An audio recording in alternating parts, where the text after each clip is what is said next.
Hoppers is unenjoyable in my opinion. So me and some friends decided to watch Hoppers, and I didn't like this movie. This movie is just so bad. I only liked a few things in this movie. It is a hard movie to appreciate, in my opinion. I know people have been liking Hoppers, it's just I don't. I think it is a very, very average movie at best. It's missing some key elements. It's not the worst Pixar movie ever. That trophy goes to Lightyear. You can fight me on that, but it's true, it goes to Lightyear. Lightyear is the worst film, and also Cars 2 is overhated, but I'll get to that one day. Why I think Cars 2 gets too much hate. I will cover the Cars trilogy in the future. But going to Hoppers, basically the plot of the movie is this little girl, which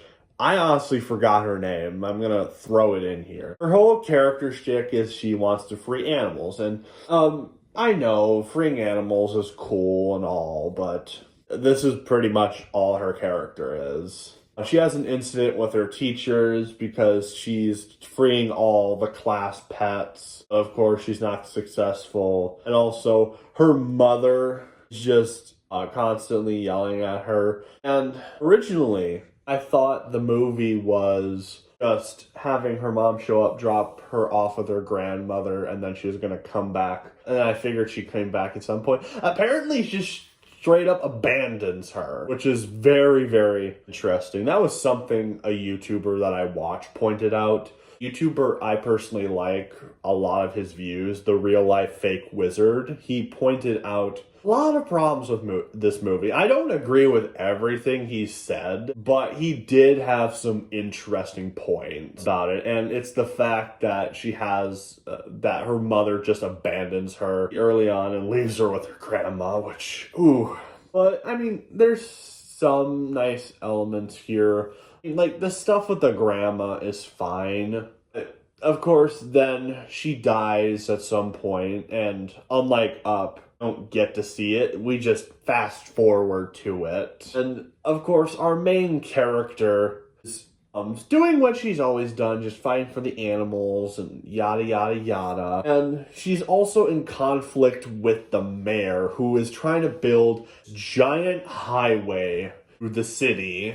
And she's like, you must keep the forest for the animals. And so Mayor mentions that he's gotten approved by the state. And then also all the animals are gone. And also we find out that these two constantly argue about it, which I'll admit, some of them were funny.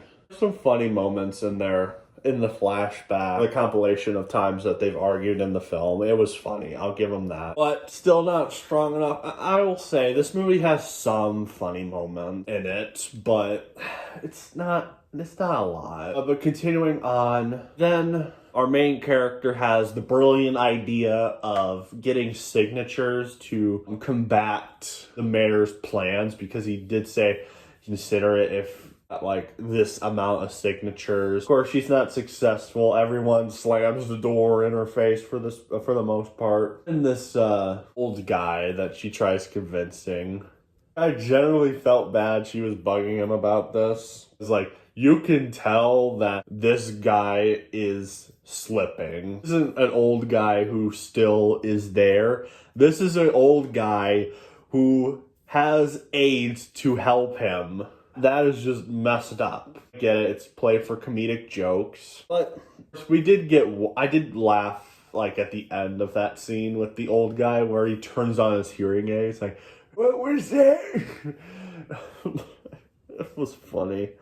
She actually decides to do the right thing and leaves and said, sorry for you. And then the old guy says, I like you. You're a really nice person. Then she leaves and just going through the forest, and she's looking. No, she goes to her college, which, yeah, she is apparently in college, even though she looks like a freaking teenager. And she's trying to get college professor to sign for it, but of course, and says it's not possible and needs to be there's beaver there or anything like that, even though they're in Beaverton. So she decides to go and look for a beaver. Then, of course, we get a interesting scene, which I remember when I was watching this with friends.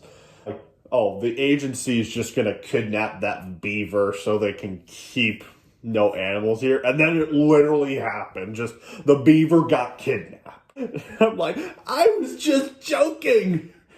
And main character follows them and follows them to this building where then we find out that this beaver that got kidnapped was actually a robot. I'm not a robot. I'm British. And this specific who's behind a beaver robot? It's her college professor who made this robot. And she basically explains to our main character that they have tried to communicate and get footage with animals for a long, long time. Not been successful. Of course, this is like the new cutting edge technology to possible. So a joke of the main character saying, "This is like Avatar," and he's like, "This is nothing like Avatar." Joke just made me cringe. We get it, Disney. You own Avatar. Stop. Overrated. There are definitely similarities to this movie and Avatar. I'll give it that. They definitely both preach the same thing, even though this movie did it slightly better. Anyway. Continuing on, she has the brilliant idea that she can go in the Hopper suit and convince the beavers to come back to the area. So then the mayor's plans are foiled. Animals could be happy in this without any human intervention or interference. Not for it and tell her that she needs to stop, but she links herself to the suit. And of course, in this movie, and I'm going to break it down a little bit more once we get further on film. It's established when she's in the suit. Main character in this robot suit can't entirely communicate with humans. It's so hyper realistic. Communicates the same way as the animals. I actually found that concept pretty interesting because I think I would have found it really stupid if you just Polish. I thought it would have been nonsensical, but we'll get to that later because there's something that does generally piss me off with this movie. So she decides to escape, and they manage to lose her pretty quickly, and to go to the forest. And she interact with all the animals, and it's basically the same plot of sorts. The wild robot, which just moved. The wild robot is superior. It did this concept way better. But continuing on with this, she interacts with the animals when she finds where they are specifically. She is looking for a beaver, which they point out to a specific beaver. And this beaver is just like, yeah, sure. I'm a beaver. Okay, maybe that's not entirely what he says, but the tone is pretty much right. And then also this bear comes out of nowhere, tries eating it. Of course, our main character in the beaver suit tries to save this beaver. But of course, this beaver's like, why'd you do that? He was clearly hungry. It's jungle law or something. It was something like that. It was forest law. I can't remember what it's called, but I remember the concept. And it's just like this stretched, awkward joke that goes on for too long. And it's not even that funny. Of course, she doesn't know what this law is, so the animals decide to take her to the ruler of the forest, where then, as she's being taken, she starts getting a communication from the suit, or no, the professor, where in the communicator, she is able to communicate with her perfectly fine. What? Wait, hold up. Why?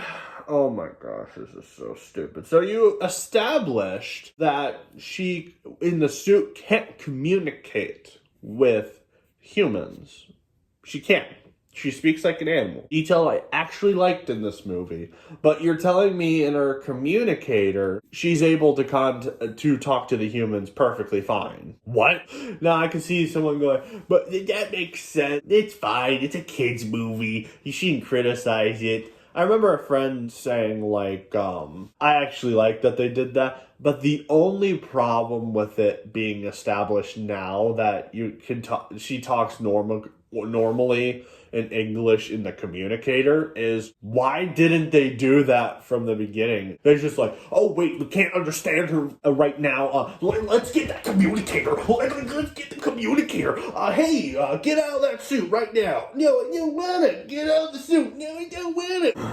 There's so many problems with introducing this. And the biggest one is, why didn't they just do this from the beginning? Did they clearly forget their own technology? Because Professor Lady was the one who made the suit to begin with. You would think that she would remember every single minute detail about her project. That's like me if I just made a whole new soda and I only was able to replicate it once.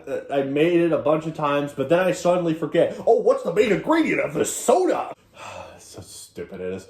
Anyway, main character decides to turn off her communicator, which there is a constant joke in this movie that she learns. Like, why did we put it there? It's happened twice already. There was like another thing in when she's escaping. It was her tracking device. I remember she deactivated her tracking device, and then she deactivated her communication device. Yeah, why did you make this into a design?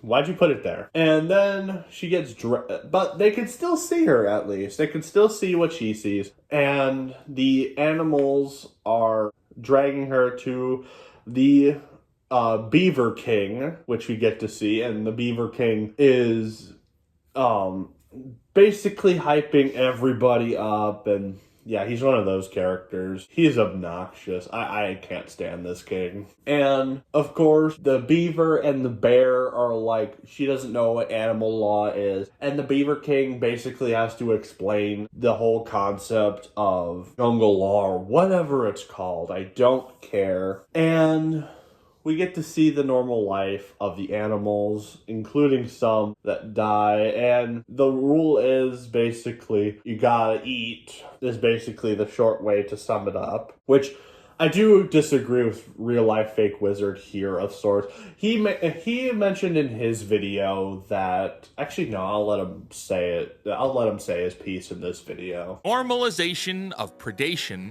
and the devaluation of life. The governing law of the animal society is called Pond Rules, and its central tenet is, quote, eat when you need to eat. This is repeated throughout the film. Animals with full human-level sentience, characters who speak, think, feel, and form relationships, consume each other, and the film treats this as entirely acceptable.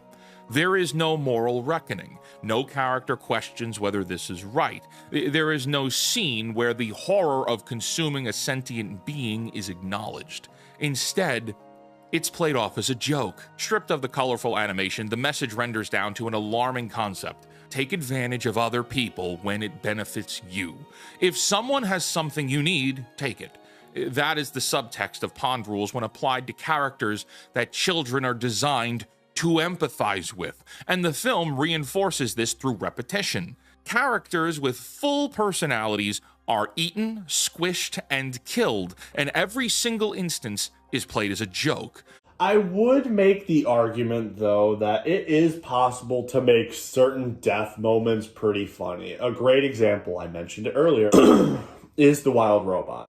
In The Wild Robot, there are a couple jokes leading to death. Death can be funny. It depends on how it's executed. So I don't entirely agree with him on the fact that death is just being presented in this funny way for kids. I don't agree with him on that, but that's fine. We're allowed to disagree with each other on this stuff. But I do recommend watching his video. He brought up a lot of interesting points. I felt like there were a few I could refute, but then he immediately shut a lot of those down, and he brought and explained why in depth. I'm like, oh, yeah, good point, Mr.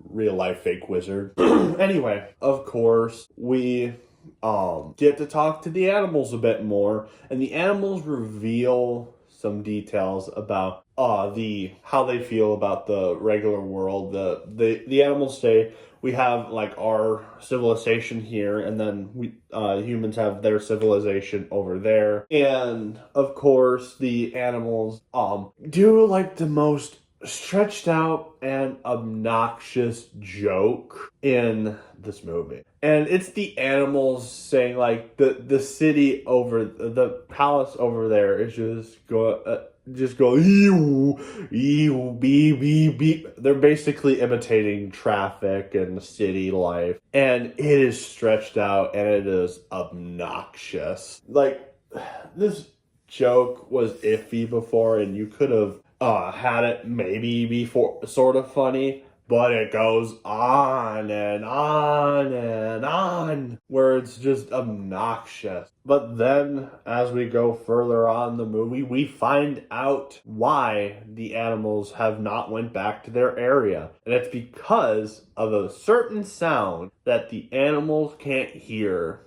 Well, no, the animals can hear it, but the humans can't. And of course, our main character deals with that immediately. But of course, after the problem is dealt with, the next scene, the mayor decides to deal with it immediately. And the animals decide to put everything back together to the way it was, including the dam. But it's immediately destroyed by the construction vehicles, where the construction vehicles decide to put more of these fake trees on, which have speakers, which I forgot to mention a few seconds earlier. And she's like, this is a bigger problem than I thought.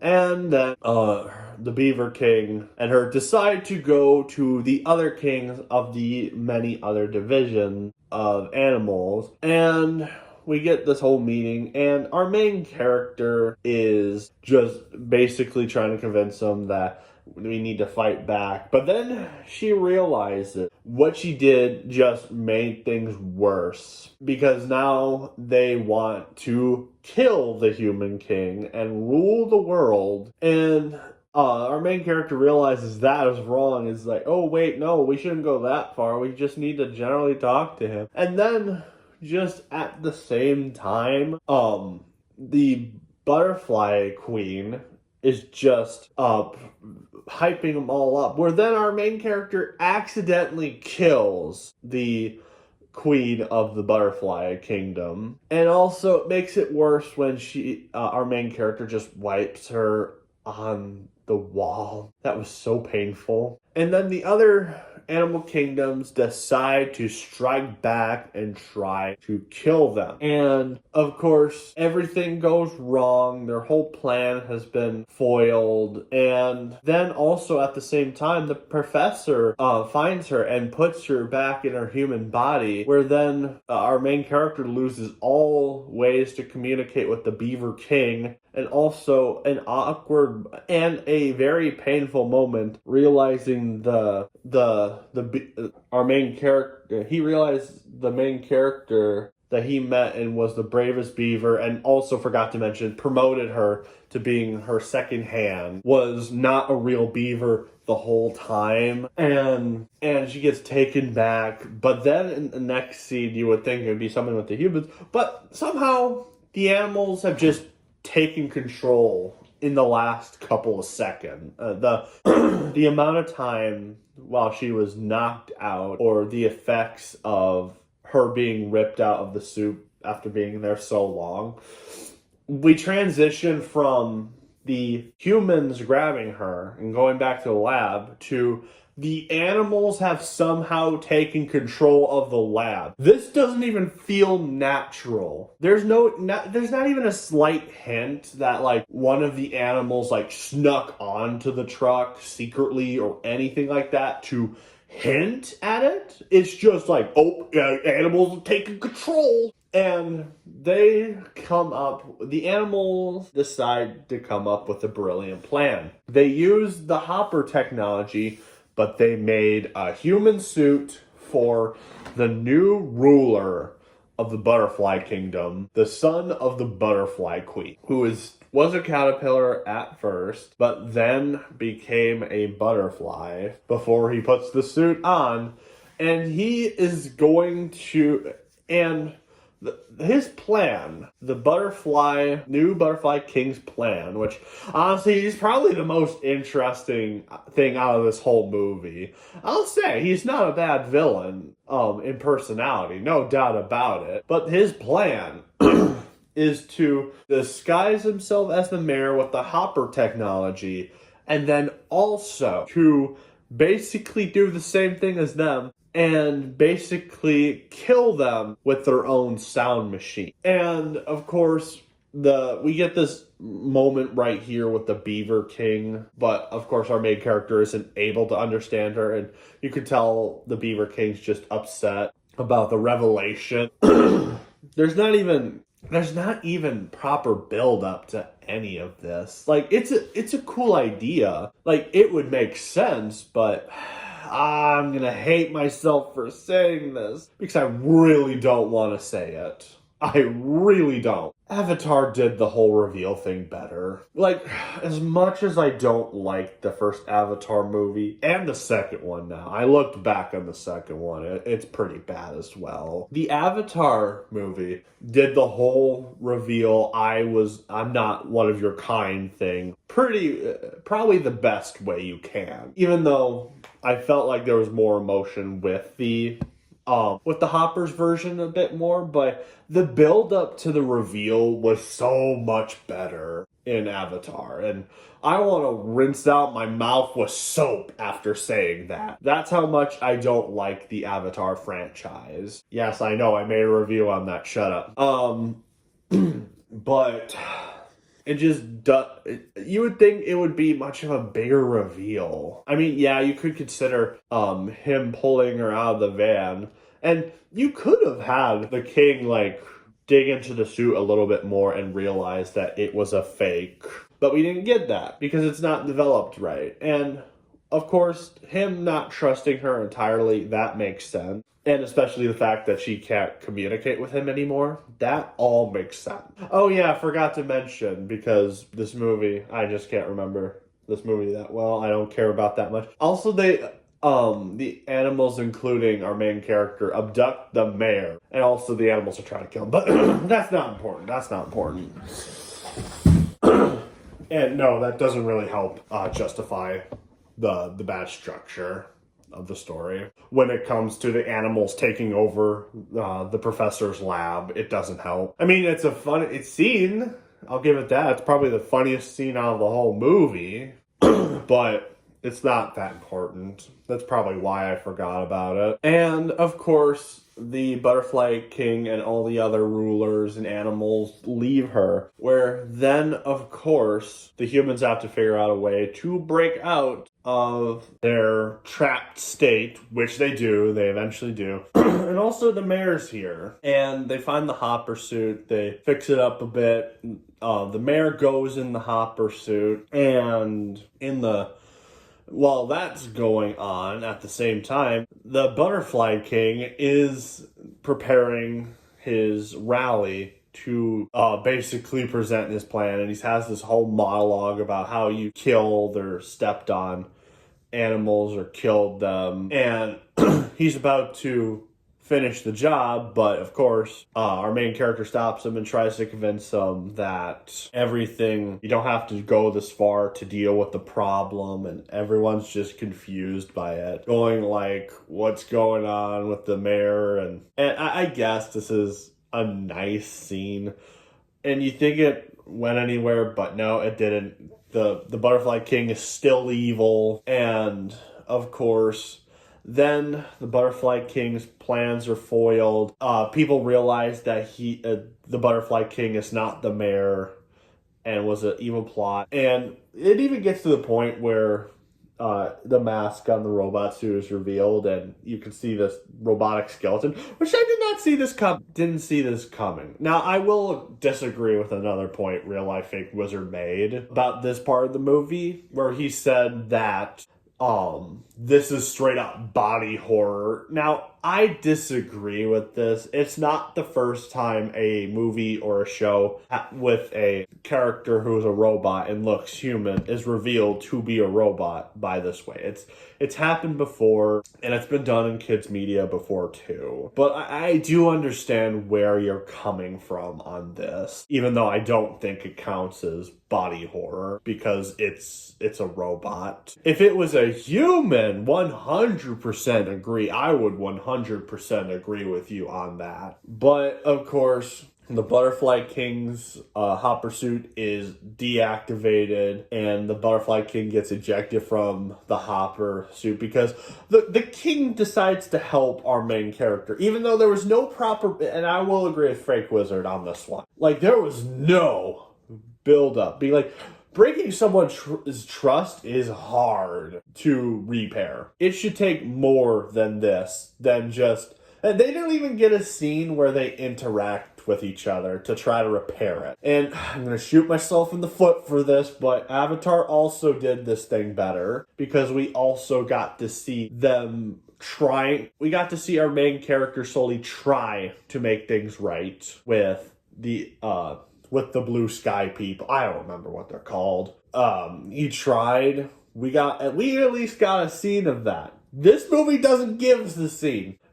I'm really in pain that I'm giving the movie Avatar credit. I hate myself right now. Continuing on, as I said, the plan's foiled and everything needs to be fixed. But of course, a lot of things happen that include the area being destroyed, but of course that's not important. They solve it. It's like, they break the dam. They break the dam because the whole area is starting to catch fire. The dam that they worked so hard to put together, they destroy it in the end to save everybody. And then we transition to like a week later where the mayor is about to, or maybe it's the next day, I don't remember. The mayor is about to do his thing, but he says to remove everything human from the forest. So he appreciated her saving his life. And then the movie ends with finding out the Hopper project has been shut down by the school board because it's too expensive and too dangerous. And then that's basically how the movie ends. I mean, there is a new invention that she reveals, but that's not important. Oh my gosh, Hoppers. This movie's story is kind of painful when you break it down. It's a hard movie to watch. I know people like this movie, and that's fine. Good for you if you like this movie. I'll be nice this one time. If you like this movie, good for you. I'm glad you enjoyed it. Obviously, my friends enjoyed it more than I did. I did not like this movie whatsoever. It has its moments here and there, but then it falls flat on its face when it's missing key details that maybe could have made the movie better. Also, its humor is obnoxious, except for like maybe 2 scenes. No, actually 3.